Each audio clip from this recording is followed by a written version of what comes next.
মূল্যস্ফীতি সহনীয় করায় বাজেটের লক্ষ্য আনিসুজ্জামান। স্বৈরাচার গেলেও নীতিতে বদল আসেনি বলছেন বিশেষজ্ঞরা। শীর্ষ সন্ত্রাসী সুব্রত বাইন ও মোল্লা মাসুদের তথ্যে সেনা অভিযানে ঢাকায় গ্রেপ্তার শুটার আরাফাত ও শরীফ। নির্বাচন বিলম্বিত করার দৃশ্যপট তৈরি করা হচ্ছে বলছে বিএনপি। অবিলম্বে রোডম্যাপ ঘোষণার দাবি। মৃত্যুদণ্ডপ্রাপ্ত জামায়াত নেতা এটিএম আজহারের খালাস বুধবার মুক্তি পাবেন বললেন আইনজীবী।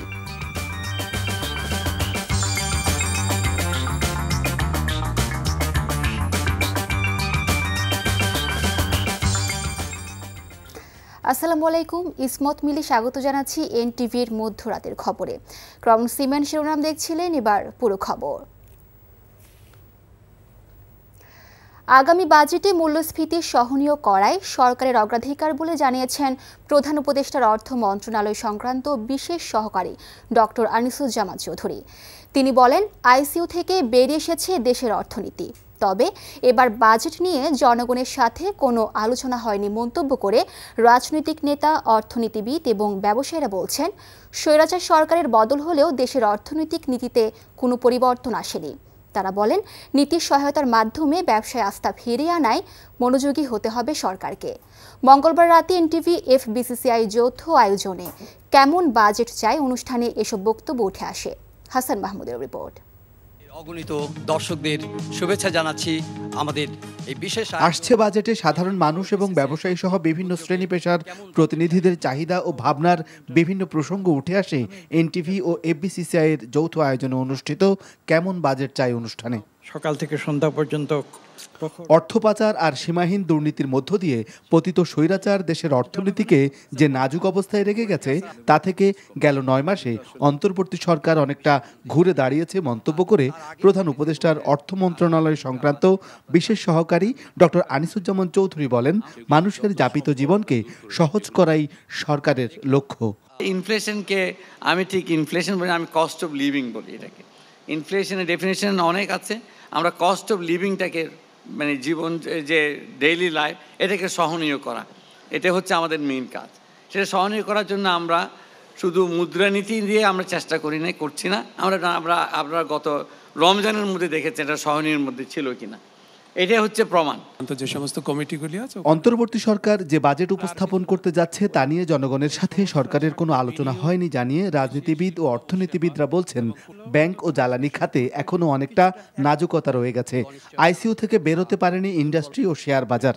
তারা বলেন, স্বৈরাচার সরকার পরিবর্তন হলেও অর্থনীতির ক্ষেত্রে খুব বেশি পরিবর্তন আসেনি। মানুষের অংশগ্রহণ ব্যতিরিকে ঠিক কাজও বেঠিক হয়ে যায় যদি আলাপ আলোচনা উন্মুক্ততা না থাকে। কাঠামোগত কি পরিবর্তন করলেন? ওই প্রাক্কলনের লক্ষ্যমাত্রা। আপনি এক্সামশন ছাড় দিবেন না বলতেছেন, কাকে ছাড় ছেড়ে দিচ্ছেন? কোথায় আপনি ভর্তুকিতে রাখছেন? কোথায় ইন্টারেস্টের কোথায় দিচ্ছেন? কে বলতে পারবে আপনি কি স্বচ্ছতা দিয়েছেন? আমাকে বলুন তো দেখি। ওই একটা স্বৈরাচারী সরকারের সময় যে স্বচ্ছতার অভাব দেখেছি, সকলকে আমাদের থামিয়ে দিয়েছে। একই কাজ তো একইভাবে আপনারা করলেন, আপনারা কোনো স্বচ্ছতা দিলেন না। কিভাবে করের ভিতর থেকে কিভাবে নিয়ে গেলেন? এইবারের বাজেট বিগত বছরের বাজেটের চেয়ে পরিমাণটি কিন্তু কমানো হয়েছে। এই যে বাজেটটা ঊর্ধ্বমুখী না গিয়ে নিম্নমুখী গেল, এটা কিন্তু একটা এক্সট্রাঅর্ডিনারি থিং। সেটা কত ছোটই হোক বা বড়ই হোক, তারা সাহসী একটা সিদ্ধান্ত নিয়েছে। আমি এটার কোয়ালিটেটিভ কোয়ান্টিটেটিভ সাইডটা নয়, কোয়ালিটেটিভ সাইডটা তাদের দেখা উচিত ছিল। মোট বাজেটটা কমেছে, কিন্তু এখানে কি হয়েছে, এখানে উন্নয়ন বাজেটটা কমিয়ে আনা হয়েছে, কিন্তু রেভিনিউ বাজেটটা বেড়ে গিয়েছে। এটা কিন্তু this is a bad sign. অব্যক্তিগুলোকে আমরা মানুষের মঙ্গলের কথা বিবেচনায় নিয়ে আসছে বাজেটে নজিরবিহীন কর ছাড় দেওয়ার উল্লেখ করে এনবিআর প্রশাসক বলেন, রপ্তানি খাতে উৎস কর কমিয়ে আনার বিষয়েও ভাবছে সরকার। ব্যবসা ক্ষেত্রে নিরবচ্ছিন্ন জ্বালানি নিশ্চিত করা সহ কর ব্যবস্থাপনায় পরিবর্তনের তাগিদ ব্যবসায়ীদের। যে কোনো সরকারেরই আসলে মূল উদ্দেশ্য হচ্ছে জনকল্যাণ করা, এবং এবার আমরা সেটাকে আরো বেশি চেষ্টা করেছি। বিশেষ করে রেভিনিউর দিক থেকে এটা কিন্তু নজিরবিহীন। সামনেও আমরা একইভাবে যে জনস্বার্থ চিন্তা করে আমরা রেভিনিউ আদায় না কেবল মানুষের যাতে স্বাচ্ছন্দ্য আসে, সে কারণে এবারও আপনারা দেখবেন যে আমরা বেশ কিছু জায়গায় রেভিনিউ ছেড়ে দিচ্ছি। আমরা অনেক দিন যাবতই বলে আসছি, বিশেষ করে আমাদের ট্যাক্সেশন পলিসি, ভ্যাটের বেশ কিছু অযৌক্তিক বিষয় ভ্যাটের মধ্যে পলিসিতে রয়েছে, তারপরে কাস্টমসের বেশ কিছু বিষয় রয়েছে। আমরা ইতিমধ্যেই কিন্তু আমরা এনবিআর এর সাথে কয়েক দফা বসেছি। নীতি সহায়তার মাধ্যমে ব্যবসা বাণিজ্যে আস্থা ফিরিয়ে আনা এবং ভোগ্যপণ্য নিত্য ব্যবহার্য পণ্যের মূল্য সরবরাহ স্থিতিশীল রাখা, আয় ও কর্মসংস্থান বৃদ্ধি, যথাযথ করনীতির মাধ্যমে অর্থনৈতিক বৈষম্য হ্রাস করা, কর্মসংস্থানের স্বার্থে বিনিয়োগ, দেশীয় শিল্প ও সেবা এবং কুটির শিল্প, ক্ষুদ্র মাঝারি শিল্পকে শুল্ক করের যৌক্তিক প্রতিরক্ষণ প্রদান। শিক্ষা, স্বাস্থ্য, কৃষি ও সামাজিক নিরাপত্তা খাতকে গুরুত্ব দিয়ে ক্ষুদ্র এবং প্রান্তিক উদ্যোক্তাদের প্রণোদনা দেওয়ার কথা উঠে আসে আলোচনায়। মজুরি যে হারে বাড়ছে এটা এখনো ইনফ্লেশন রেটের চেয়ে নিম্ন হারে, অর্থাৎ আমার শ্রমিক, খেটে খাওয়া মানুষ যে শ্রম বিক্রি করে তার আয় কিন্তু এখনো দুর্মূল্য পরিস্থিতির নিচে আছে। সে কিন্তু এখানে এসে আপনাকে অ্যাডভান্স ইনকাম ট্যাক্স ঠিক করতে পারে না। মেগা প্রকল্পে রাশ টেনে সরকারি বিনিয়োগ ও কর্মসংস্থান নিশ্চিত করতে প্রয়োজনীয় পদক্ষেপ নিয়ে বৈষম্য কমানোর তাগিদ অংশগ্রহণকারীদের। উপদেষ্টা মহোদয় যেটা বললেন, হাসান মাহমুদ, এনটিভি নিউজ, ঢাকা। রাতে আর ঘণ্টা খানেকের মধ্যে 4 দিনের সরকারি সফরে জাপান যাচ্ছে প্রধান উপদেষ্টা ডক্টর মোহাম্মদ ইউনূস। এই সফরে প্রায় $1 বিলিয়ন অর্থ সহায়তা পাওয়ার আশা করছে সরকার। প্রধান উপদেষ্টার জাপান সফর উপলক্ষে ফরেন সার্ভিস একাডেমিতে মঙ্গলবার এক প্রেস ব্রিফিংয়ে এমনটি জানিয়েছেন প্রধান উপদেষ্টার প্রেস সচিব শফিকুল আলম। সফরে জাপানের প্রধানমন্ত্রীর সঙ্গে প্রধান উপদেষ্টার দ্বিপাক্ষিক বৈঠকের কথা রয়েছে। দেশে বিনিয়োগ আকৃষ্ট করতে জাপানি বিনিয়োগকারীদের সঙ্গে প্রধান উপদেষ্টার আলোচনার কথা রয়েছে। এছাড়া মাতারবাড়ি সমুদ্র বন্দর চালু করে মহেশখালীকে সিঙ্গাপুরের আদলে তৈরির পরিকল্পনা করা হচ্ছে বলে জানান প্রেস সচিব। এদিকে এক সাংবাদিকের প্রশ্নের জবাবে সরকারি চাকরিজীবীদের আইন মেনে চলার আহ্বান জানান তিনি। এই মাতারবাড়ি মিরিতে উনি চাচ্ছেন যে একটা সিটি, একটা প্ল্যানেট একটা সিটি হবে। এখানে একটা অনেকগুলো পাওয়ার প্ল্যান্ট থাকবে, ওইখানে লজিস্টিক হাব হবে, ম্যানুফ্যাকচারিং হাব হবে এবং এনার্জি হাব হবে। এইগুলো প্রত্যেকটার জন্য উনি এই জাপান সফরে উনি ইনভেস্টমেন্ট সিক করবেন। উপকূলীয় অঞ্চলকে দেশের শীর্ষস্থানীয় উৎপাদন ও রপ্তানিমুখী মুক্ত বাণিজ্য অঞ্চলে রূপান্তর করতে মাতারবাড়ি এলাকার গুরুত্বপূর্ণ অবকাঠামোগুলোর উন্নয়নে আরও দ্রুততার সাথে কাজ করার নির্দেশ দিয়েছেন প্রধান উপদেষ্টা অধ্যাপক ডক্টর মোহাম্মদ ইউনূস। মঙ্গলবার সকালে রাষ্ট্রীয় অতিথি ভবন যমুনায় এক উচ্চ পর্যায়ের বৈঠকে মহেশখালী মাতারবাড়ি সমন্বিত অবকাঠামো উন্নয়ন উদ্যোগের অগ্রগতি পর্যালোচনার শেষে এই নির্দেশনা দেন প্রফেসর ইউনূস। তিনি এই খাতে আন্তর্জাতিক বিনিয়োগকারীদের আগ্রহের কথা তুলে ধরেন এবং এই ধরনের বিনিয়োগ সহজতর করার জন্য একটি মহাপরিকল্পনা করার উপর জোর দেন। মহেশখালী মাতারবাড়ি অঞ্চলের সাথে দেশের অন্যান্য অংশের যোগাযোগ ব্যবস্থা আরও উন্নত করতে সড়ক অবকাঠামো নির্মাণ কার্যক্রম ত্বরান্বিত করার এবং সমুদ্রগামী কন্টেনার জাহাজগুলিকে ধারণ করতে সক্ষম টার্মিনাল নির্মাণের নির্দেশ দেন প্রধান উপদেষ্টা। বৈঠকে মহেশখালী মাতারবাড়ি অর্থনৈতিক অঞ্চলে জাপান তাদের দ্বিতীয় অর্থনৈতিক অঞ্চল প্রতিষ্ঠায় আগ্রহ প্রকাশ করেছে বলেও জানানো হয়। তালিকাভুক্ত শীর্ষ সন্ত্রাসী সুব্রত বাইন ও মোল্লা মাসুদকে কুষ্টিয়া থেকে গ্রেপ্তারের পর তাদের দেয়া তথ্যের ভিত্তিতে ঢাকার হাতিরঝিল থেকে আরও 2 জনকে গ্রেপ্তার করা হয়েছে। তারা হলেন সুব্রত বাইনের সহযোগী শুটার আরাফাত ও শরীফ। এ সময় উদ্ধার করা হয় 5টি আগ্নেয়াস্ত্র ও 10টি ম্যাগাজিন। আর সুব্রত বাইনের কাছ থেকে একটি স্যাটেলাইট ফোনও উদ্ধার করা হয়। মঙ্গলবার বিকেলে বনানীতে আন্তঃবাহিনী জনসংযোগ পরিদপ্তর আইএসপিআর আয়োজিত এক সংবাদ সম্মেলনে এসব তথ্য জানানো হয়। Apple Shahriar report. সময়ে সময়ে অবস্থান পরিবর্তন করা শীর্ষ সন্ত্রাসী সুব্রত বাইনের সবশেষ অবস্থান কুষ্টিয়া শহরে। এমন গোয়েন্দা তথ্যের ভিত্তিতে মাঠে নামে সেনাবাহিনীর একটি চৌকস দল। শহরের কালীশঙ্করপুর এলাকায় সোনার বাংলা মসজিদের পাশে একটি বাসাকে ঘিরে মঙ্গলবার ভোর 5টা থেকে টানা 3 ঘন্টা রুদ্ধশ্বাস অভিযান চালিয়ে গ্রেপ্তার করা হয় তাকে। গ্রেপ্তার করা হয় তার সঙ্গে থাকা আরেক সন্ত্রাসী মোল্লা মাসুদকেও। পরে তাদের তথ্য অনুযায়ী রাজধানীর হাতিঝিল থেকে 2 সহযোগী শুটার আরাফাত ও শরীফকেও গ্রেপ্তার করা হয়।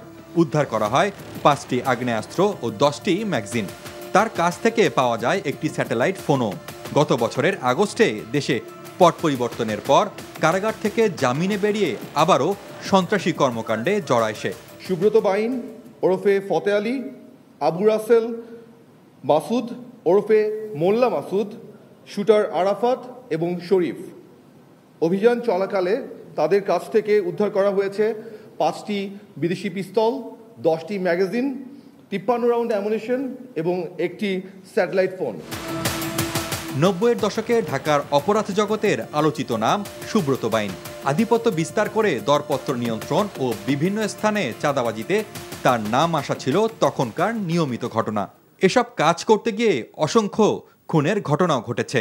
তার নামে 30টিরও বেশি হত্যা মামলা রয়েছে। অস্ত্র ও চাঁদাবাজির মামলা 100রও বেশি। রাজধানীর বনানীতে আয়োজিত সংবাদ সম্মেলনে আইএসপিআরের পরিচালক জানান, সেনাবাহিনী দেশের জনগণের জানমালের নিরাপত্তায় প্রতিশ্রুতিবদ্ধ। দেশের অভ্যন্তরীণ নিরাপত্তা এবং জনগণের জানমালের সুরক্ষায় বাংলাদেশ সেনাবাহিনী সর্বোচ্চ প্রস্তুত এবং প্রতিশ্রুতিবদ্ধ। 2001 সালের 25 ডিসেম্বর 23 শীর্ষ সন্ত্রাসীর যে নামের তালিকা তৎকালীন বিএনপি জামায়াত সরকার ঘোষণা করেছিল, তাদের অন্যতম ছিল সুব্রত বাইন। তার নামে এখনও ইন্টারপোলের রেড নোটিশ রয়েছে।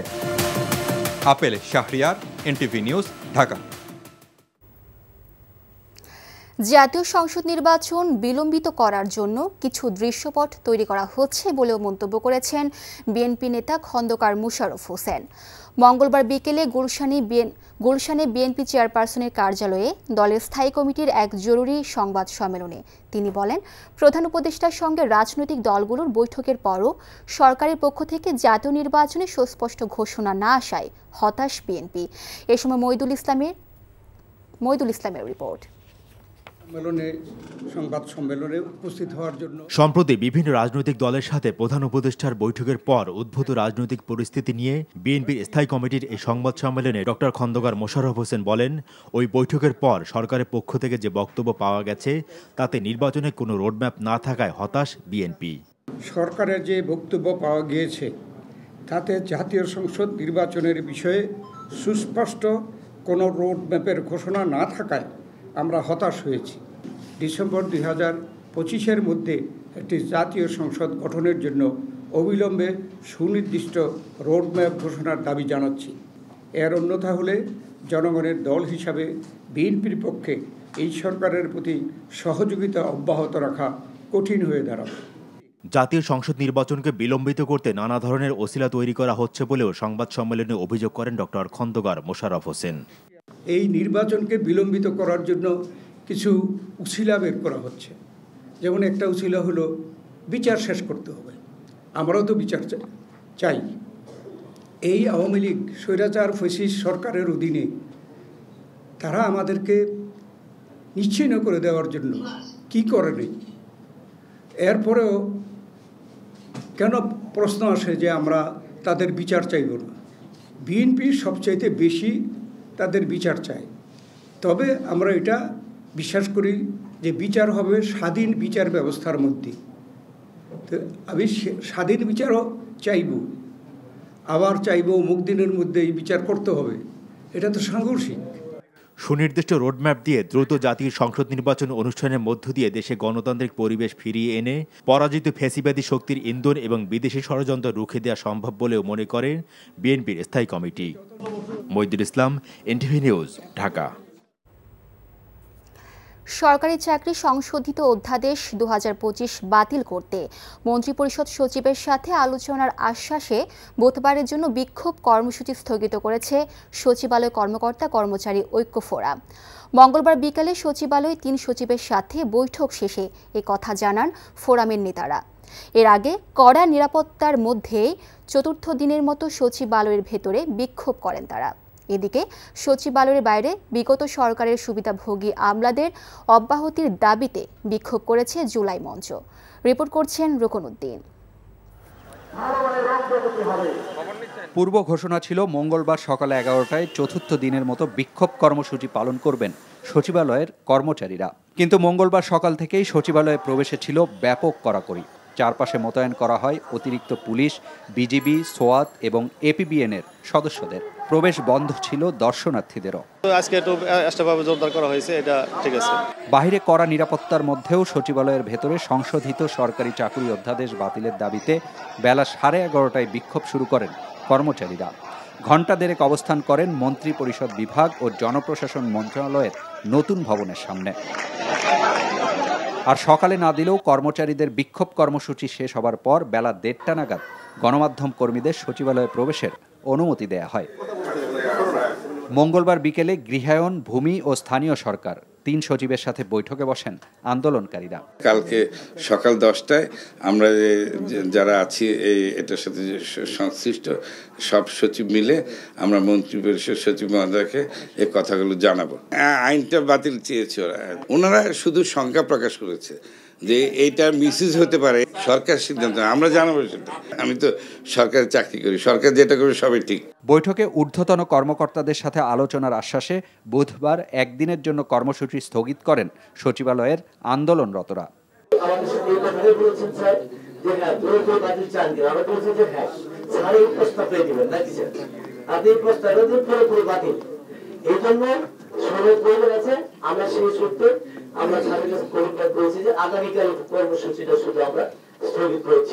আগামীকাল কর্মচারীরা অনুগত শৃঙ্খলার মধ্যে পুরোপুরি বিরাজ করছে। এখনো তারা যদি সুন্দর কর্ম পরিবেশে কর্ম করতে চায়, কালকে সেটা নজির স্থাপিত হবে। আমাদের কমান্ডার সারা সচিবালয় কেউ আন্দোলনে নামবে না, সবাই যার যার কর্মস্থলে সুন্দর পূর্বের ন্যায় স্বাভাবিক কার্যক্রম পরিচালনা করবে। এদিকে বিগত সরকারের সুবিধাভোগী আমলাদের চিহ্নিত করে অব্যাহতি দেবার দাবিতে মঙ্গলবার দুপুর পর্যন্ত সচিবালয়ের বাইরে বিক্ষোভ করেছে জুলাই মঞ্চ। রকনউদ্দিন, এনটিভি নিউজ, ঢাকা। ৭১-এর মানবতা বিরোধী অপরাধের মামলায় মৃত্যুদণ্ডপ্রাপ্ত জামায়াত নেতা এটিএম আজহারুল ইসলামকে খালাস দিয়েছে সুপ্রিম কোর্টের আপিল বিভাগ। প্রধান বিচারপতি ডক্টর সৈয়দ রেফাত আহমেদের নেতৃত্বাধীন 7 সদস্যের পূর্ণাঙ্গ বেঞ্চ মঙ্গলবার আন্তর্জাতিক অপরাধ ট্রাইব্যুনালের রায় বাতিল করে সর্বসম্মতিক্রমে এই রায় দেন। বুধবার সকালে বাংলাদেশ মেডিকেল বিশ্ববিদ্যালয় হাসপাতালের প্রিজন সেল থেকে তিনি মুক্তি পাবেন বলে জানিয়েছেন তার আইনজীবী অ্যাডভোকেট শিশির মনির। হাসান জাবেদের রিপোর্ট। মুক্তিযুদ্ধের সময় মানবতা বিরোধী অপরাধের মামলায় 2014 সালের 30শে ডিসেম্বর জামায়াত নেতা এটিএম আজহারুল ইসলামকে মৃত্যুদণ্ড দেয় আন্তর্জাতিক অপরাধ ট্রাইব্যুনাল। সেই রায়ের বিরুদ্ধে আপিল করলে শুনানি শেষে 2019 সালে তা বহাল রাখে তৎকালীন আপিল বিভাগ। এরপর রিভিউ আবেদন করেন আজহারুল ইসলাম, সে সময় তাও খারিজ হয়ে যায়। 5 আগস্ট পট পরিবর্তনের পর পুনরায় রিভিউ আবেদন করা হয়। সেখান থেকে আপিল পুনঃশুনানির জন্য অনুমতি দেয় আপিল বিভাগ। শুনানি শেষ হয় গত 8 মে। অতীতের রায়ে বাংলাদেশ সহ এই ভারতীয় সাবকন্টিনেন্টের ক্রিমিনাল বিচার ব্যবস্থার পদ্ধতি চেঞ্জ করে দেওয়া হয়েছিল। এটা ছিল সবচাইতে বড় ভুল। আদালতের সামনে উপস্থাপিত সাক্ষ্য প্রমাণ অ্যাসেসমেন্ট করা ছাড়াই জনাব এটিএম আজহারুল ইসলাম সাহেবকে ফাঁসি দেওয়া হয়েছিল। পৃথিবীর ইতিহাসে এটি একটি ট্র্যাভেস্টি অফ ট্রুথ, অর্থাৎ বিচারের নামে অবিচার। যে সমস্ত তথ্য প্রমাণ আদালতে হাজির করা হয়েছিল, অতীতের আপিল বিভাগ তা সঠিকভাবে বিবেচনা করতে ব্যর্থ হয়েছে। ফলশ্রুতিতে আজকে জনাব এটিএম আজহারুল ইসলাম সাহেবকে বেকসুর খালাস প্রদান করেছেন।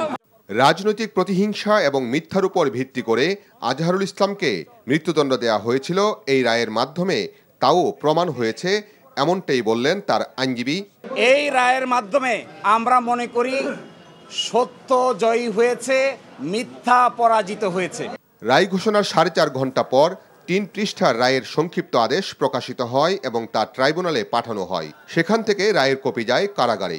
বুধবার সকালে হাসপাতালের প্রিজন সেল থেকে আজহারুল ইসলাম মুক্তি পাবেন বলে জানিয়েছেন তার আইনজীবী। Hasan Jabed, NTV news, Dhaka. বিপদের সময় দেশবাসী ও জুলাই আন্দোলনে আহত ও নিহত পরিবারের পাশে বাংলাদেশ জামায়াত ইসলামীর থাকার চেষ্টা থাকলেও পুরোপুরি কর্তব্য পালন করতে না পারায় ক্ষমা চেয়েছেন দলটির আমির ডাক্তার শফিকুর রহমান। বলেন, দল হিসেবে দাবি করি না আমরা ভুলের ঊর্ধ্বে। প্রতিটি কর্মী বা দলের কারণে যে যেখানে ক্ষতিগ্রস্ত হয়েছেন সবার কাছে বিনা শর্তে মাফ চাই, আপনারা আমাদের ক্ষমা করে দেবেন। মঙ্গলবার রাজধানীর ডিপ্লোমা ইঞ্জিনিয়ার্স ইনস্টিটিউশনে আয়োজিত সংবাদ সম্মেলনে এমন মন্তব্য করেন তিনি। দলের নেতা এটিএম আজহারুল ইসলামকে খালাস দিয়ে আদালত ন্যায় পাওয়ার অধিকার প্রতিষ্ঠা করেছে বলে জানান জামায়াতের আমির ডাক্তার শফিকুর রহমান। ইতিপূর্বে পাতানো আদালতে মিথ্যা সাক্ষী দিয়ে জামায়াত নেতাদের কার্যত বিচারিক হত্যা করা হয়েছে বলেও মন্তব্য করেন তিনি। জামায়াত আমির বলেন, এই মামলায় আন্তর্জাতিক ও দেশের কোনো আইনের তোয়াক্কা করা হয়নি। নেতৃবৃন্দকে খুন করতে তৎকালীন স্বৈরাচার সরকার ও বিচার বিভাগ মিলে ঠান্ডা মাথায় পরিকল্পনা করেছিল বলেও অভিযোগ করেন তিনি। সৌদি আরবে জিলহজ মাসের চাঁদ দেখা গেছে। সেই হিসেবে দেশটিতে পবিত্র ঈদুল আজহা উদযাপিত হবে আগামী 6 জুন। ঈদের আগের দিন 5 জুন পবিত্র হজ পালিত হবে। দেশটি কর্তৃপক্ষ মঙ্গলবার এ তথ্য জানিয়েছে। সাধারণত সৌদি আরব সহ মধ্যপ্রাচ্যের দেশগুলোতে ঈদ উদযাপনের পরদিন বাংলাদেশে ঈদ উদযাপিত হয়ে থাকে। সেই হিসেবে চাঁদ দেখা সাপেক্ষে আগামী 7 জুন বাংলাদেশে ঈদুল আজহা উদযাপিত হতে পারে।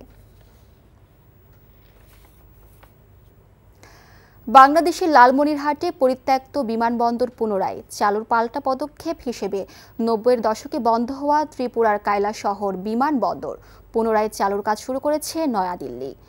মঙ্গলবার ভারতীয় সংবাদ মাধ্যম এনডিটিভি এ তথ্য জানায়। দেশটির আশঙ্কা, লালমনিরহাট বিমানবন্দর পুনরায় চালু করার প্রক্রিয়ায় চীনের সম্পৃক্ততা রয়েছে। এটি ভারতের জন্য নিরাপত্তা হুমকি তৈরি করতে পারে বলে দাবি করেছে এনডিটিভি। বলা হয়েছে, ভবিষ্যতে সেখানে ফাইটার জেট, রাডার ও নজরদারি সরঞ্জাম স্থাপনের সুযোগ তৈরি হতে পারে। প্রতিবেদনে দাবি করা হয়, ভারত সীমান্ত থেকে লালমনিরহাট বিমানবন্দরের দূরত্ব 20 কিলোমিটার, যা শিলিগুড়ি করিডোর বা চিকেন নেক থেকে খুব কাছে। তবে বাস্তবে চিকেন নেক থেকে এর দূরত্ব প্রায় 160 কিলোমিটার। তবুও বাংলাদেশের উদ্যোগকে সন্দেহের দৃষ্টিতে দেখে পাল্টা পদক্ষেপ নিচ্ছে নয়াদিল্লি। চট্টগ্রাম নগরের একটি গুদাম থেকে কুকিচিন ন্যাশনাল ফ্রন্ট KNF এর সন্দেহজনক আরও 11,785টি ইউনিফর্ম জব্দ করেছে পুলিশ জানায়, গতরাতে নগরের বায়েজিদ বোস্তামি থানার নয়াহাট এলাকার একটি গুদামে অভিযান চালিয়ে পোশাকগুলো জব্দ করা হয়। তবে এ সময় কাউকে আটক করা সম্ভব হয়নি। এর আগে 17 মে বায়েজিদ বোস্তামি থানার নয়ারহাট এলাকার একটি পোশাক কারখানা থেকে KNF এর 20,300টি সন্দেহজনক পোশাক জব্দ করে গোয়েন্দা পুলিশ। এ ঘটনায় কারখানাটির মালিক সহ 3 জনকে গ্রেপ্তার করা হয়। পরে 18 মে বায়েজিদ বোস্তামি থানায় সন্ত্রাস বিরোধী আইনে মামলা করে পুলিশ। এতে গ্রেপ্তার 3 জন ছাড়াও রাঙ্গামাটির কাপ্তাইয়ের মঙ্গলাসীন মারমা নামের এক ব্যক্তিকে আসামি করা হয়। দেশের নেতারা গরিবের সম্পদ লুণ্ঠন করে বলে অভিযোগ করেছেন জাতীয় নাগরিক পার্টির দক্ষিণাঞ্চলের মুখ্য সংগঠক হাসনাত আব্দুল্লাহ। ভোটাররা ভোট বিক্রি করে দেয় বলেও মন্তব্য করেন তিনি। বিকেলে চট্টগ্রামের চকবাজারে মহানগর এনসিপির পথসভায় তিনি কথা বলেন। যোগ্য নেতৃত্ব নির্বাচনের আগে নিজেকে যোগ্য ভোটার হিসেবে গড়ে তোলার আহ্বান জানান তিনি। এ সময় এনসিপির কেন্দ্রীয় যুগ্ম সচিব ডাক্তার তাসনিম জারা সহ অন্যরা উপস্থিত ছিলেন। পরে বিভিন্ন এলাকায় পথসভায় যোগ দেন হাসনাত আব্দুল্লাহ।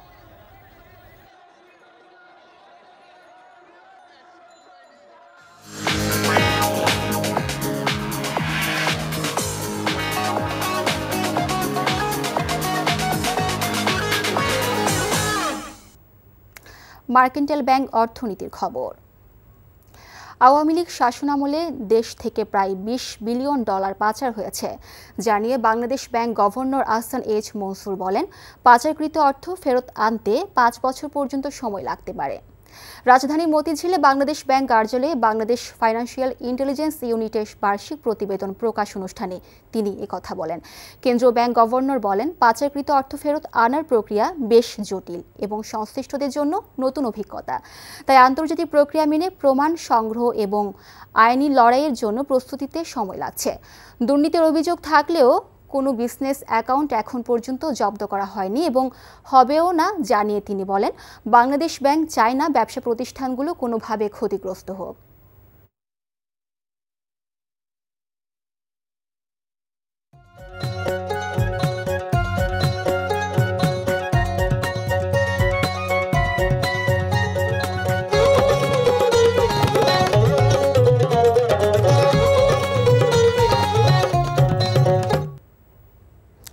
কনকাফ্রিজ প্রেজেন্টস কোরবানি পশুর হাটের খবর।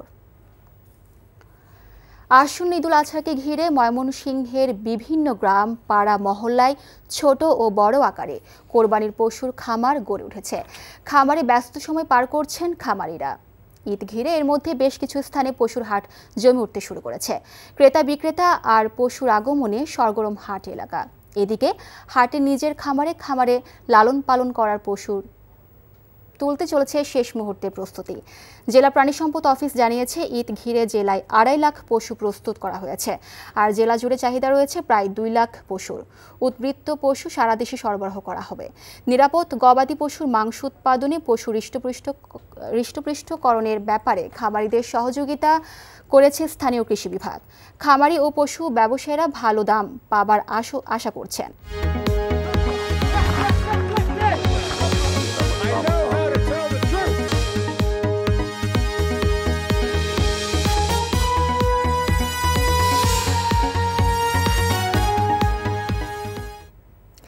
ইসলামী ব্যাংক আন্তর্জাতিক খবর।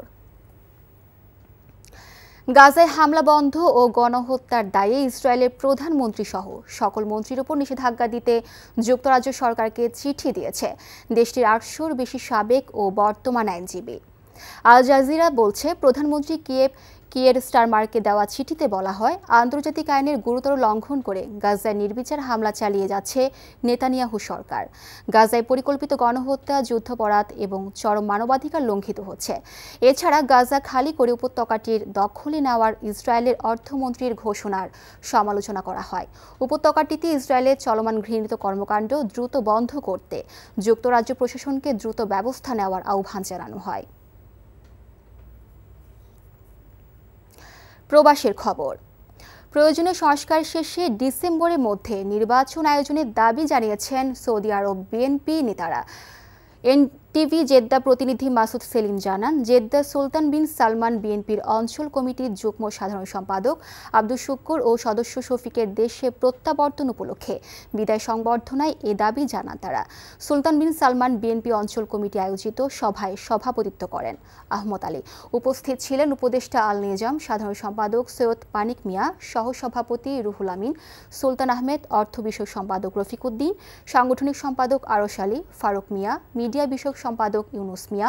সভায় বেগম খালেদা জিয়ার সুস্থতা কামনা করে দোয়া করা হয়।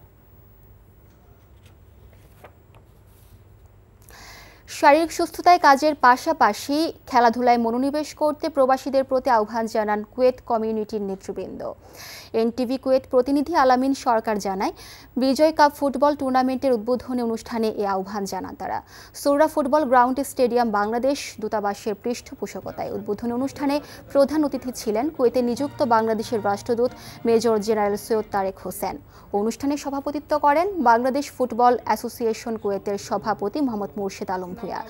কোরবান আলীর সঞ্চালনায় উপস্থিত ছিলেন ডিফেন্স অ্যাটাশে রাকিবুল করিম চৌধুরী, দূতালয় প্রধান ও রাজনৈতিক সচিব মনিরুজ্জামান, পাসপোর্ট কাউন্সিলর ইকবাল আক্তার, প্রকৌশলী ফরিদ উদ্দিন, মাইনুদ্দিন সহ আরও অনেকে।